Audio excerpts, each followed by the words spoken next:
आज सबसे पहले हम लोग वोकल्स डिस्कस करेंगे। मैं तुम्हारा सबसे पहले वार्म अप करवाऊंगा कुछ ब्रीदिंग टेक्निक्स का यूज़ करके। उसके बाद हम लोग एनएसवी जैसी प्रैक्टिसेस करेंगे। तो ये हम लोग एक तरीके से वर्क अलॉन्ग कर रहे हैं, राइट। हम लोग साथ साथ में करते जाएंगे। तो सबसे पहले हम लोग थोड़ा सा वार्म अप कर लेते हैं, that is breathing exercise, right. तो तुम्हारा सबसे पहला स्टेप होगा, तुम्हें एक डीप ब्रेथ लेनी है। Hold it for a while there, at least 4 seconds, and then exhale it. Now ये जो हमने अभी किया that was a normal breathing pattern, right. But जब तुम्हें एक्सहेल करना है, यानी कि जब तुम्हारा एक्सहेल होगा, don't breathe in back again. उस पॉइंट से बोलने की कोशिश करो, try to make a sound out of that, try to make a sentence out of that. So it's like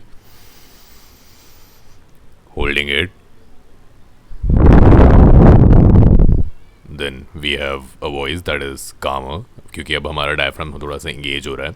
that this happens because जो हमारा डायफ्राम होता है वो हमारे चेस्ट के मूवमेंट का अपोजिट पैटर्न फॉलो करता है। सो इफ़ वी आर हमारा एक्सेल पैटर्न में हमारा जो चेस्ट है वो नीचे की तरफ जा रहा है, तो हमारा जो डायफ्राम है वो ऊपर की तरफ आएगा, राइट। तो हमारा इनहेल पैटर्न में इसका उल्टा होता है। That's why we don't speak while inhaling, that is the basic biology, right.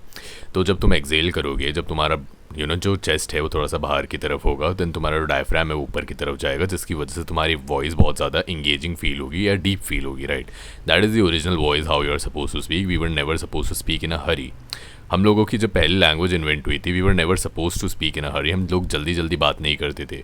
Humans की फर्स्ट लैंग्वेज साइन लैंग्वेज थी। After that we started developing vocals, right. And जो वोकल्स थे हम लोगों को स्लो बोलना चाहिए था, जबकि हम लोग बहुत ज़्यादा अभी फास्ट बोलते हैं आजकल के। तुम नॉर्मल कम्युनिकेशन में देखोगे, fast pacing voices, fast pacing communications are very normal, but हमें ऐसा नहीं करना है। We are suppose to speak slowly, right. तो ये एक तरीके का तुम्हारा ट्यूटोरियल है, ये एक तरीके का तुम्हारा वार्म अप हुआ, राइट। अभी second cheese that is an S V is what nasal vocal elimination, जिसके बारे में मैं तुम्हें बताने वाला हूँ। नेजल वोकल एलिमिनेशन में तुम्हें अपने सबसे पहले नाक को प्रेस करनी है। So it's like you are just pressing it, and as you can hear my voice, मेरी जो वॉइस है वो श्रिल नहीं हो रही है, क्योंकि मेरे जो गले के वोकल्स है वो ज़्यादा इंगेज है। बट तुम्हारी वॉइस में, यानी कि तुम्हारी केस में, कुछ ऐसा साउंड कर सकती है जैसे मैं अभी बात कर रहा हूँ। ये जो चीज़ है ये एक तरीके से फ़नी भी है, बट तुम्हारे केस में ज़्यादातर ऐसे हो सकता है, क्योंकि तुम्हारे जो गले के वोकल्स वो इतने इंगेज नहीं है, राइट। क्योंकि मेरे गले के वोकल्स इंगेज्ड है, मुझे फोर्सफुली अपनी वॉइस को श्रिल करनी पड़ती है जब मैं नाक दबा के बोलता हूँ। बट मेरी नॉर्मल वॉइस में मुझे ज़्यादा असर नहीं पड़ता, क्योंकि मेरी जो वॉइस है वो ज़्यादा इंगेज होती है मेरे डायफ्राम से, and that is how you usually talk, right. तो इसके लिए तुम्हें नेजल वोकल एलिमिनेशन, यानी कि जो मैंने अभी करके दिखाया, एनएसवी की प्रैक्टिस करनी होगी। नाक दबाओ सबसे पहले, तुम्हारा पहला स्टेप होगा नाक दबाना, right. Take some deep breath, कोई ज़्यादा जल्दी नहीं है, आराम से तुम लोग सांस लो अंदर, अपनी नाक को प्रेस करो, then try to speak normally, try to speak in a way जैसे तुम नॉर्मल बोलते हो, तुम्हारी नॉर्मल आवाज़ में। ये क्या करता क्या है, तुम्हारे जो नेजल वोकल्स है वो तुम्हारी वॉइस एक श्रिल पार्ट कंट्रीब्यूट करता है, right.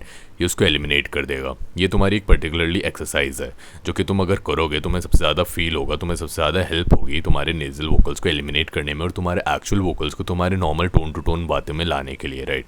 Now the third and last thing जो कि मैं इस वीडियो के लिए तुम्हें बताना चाहता हूँ, बट उससे पहले मैं तुम्हें बताना चाहता हूँ, if you want my personal guidance, if you want my personal split, मेरे एडवांस लेवल एक्सरसाइज चाहिए, then you can buy my strong app split. मैंने खुद डेवलप करी है, जो कि तुम्हें एक स्ट्रॉन्ग ऐप की स्प्लिट में मिल जाएंगी चीज़ें। अगर तुम उसे अभी बाय करते हो तो तुम्हें सस्ता पड़ेगा। Just message me on Insta and I will give you my personal guidance. मैं तुम्हारी हेल्प करूँगा how you can actually develop that deep voice and how you can do more exercises. ये मैंने कुछ बेसिक एक्सरसाइजेज बताई है, but अगर तुम्हें एडवांस लेवल एक्सरसाइज चाहिए देन तुम मुझे इंस्टा पे मैसेज करो, I'll give you that. You can buy my split from there. And now let's move on to the third exercise, right? जो थर्ड एक्सरसाइज है that is muffling, right. Muffling में करना क्या होता है, just take some normal cloth और heavy cloth, right. यानी कि इस टाइप का एक तकिया भी हो सकता है जिस पे तुम्हें अपना फेस पुश राउंड करना है, यानी कि मैं बता दो करके, your face should be pushed on to that pillow, right. तुम्हारी जो नाक है वो बाहर की तरफ होनी चाहिए, यानी कि ऐसे में, राइट। और जो तुम्हारी ब्रीदिंग है उसे तुम्हें कंट्रोल करना होगा, यानी कि अगर तुम्हारे नाक से वोकल्स आ रहे हैं then you have to eliminate it. अब ये करने के बाद जब तुमने अपने फेस पे पिलो रख दिया है देन तुम्हें जितना ज़ोर से हो सकता है चिल्लाना है। मैं वीडियो के लिए चिल्ला नहीं सकता, but you just know what to do, right. तुम्हें सबसे ज़ोर से चिल्लाना है and try to make sure कि तुम्हारे नाक से वोकल्स बाहर नहीं आ रहे। नाक भी हम लोग इसलिए अनकवर्ड छोड़ रहे हैं क्योंकि जो तुम्हारे वोकल्स है वो तुम्हारे थोड़े से नाक से आना ज़रूरी भी है, ताकि तुम्हारे जो वॉइस है वो बैकफायर ना हो ज़्यादा। इससे होगा क्या है, तुम्हारे एडम्स एप्पल पे डायरेक्ट असर पड़ेगा। तुम्हारा एडम्स एप्पल लिटरली थोड़ा सा प्रेशराइज्ड फील करेगा अगर जब तुम ये करोगे। तो ये तुम करोगे, तुम्हारी वॉइस में डेवलपिंग होने, अगर ये तुम करना चालू करोगे तुम्हारी वॉइस में नेचुरल चेंजेस आने लगेंगे। And yeah this was this for this video and until then own your voice.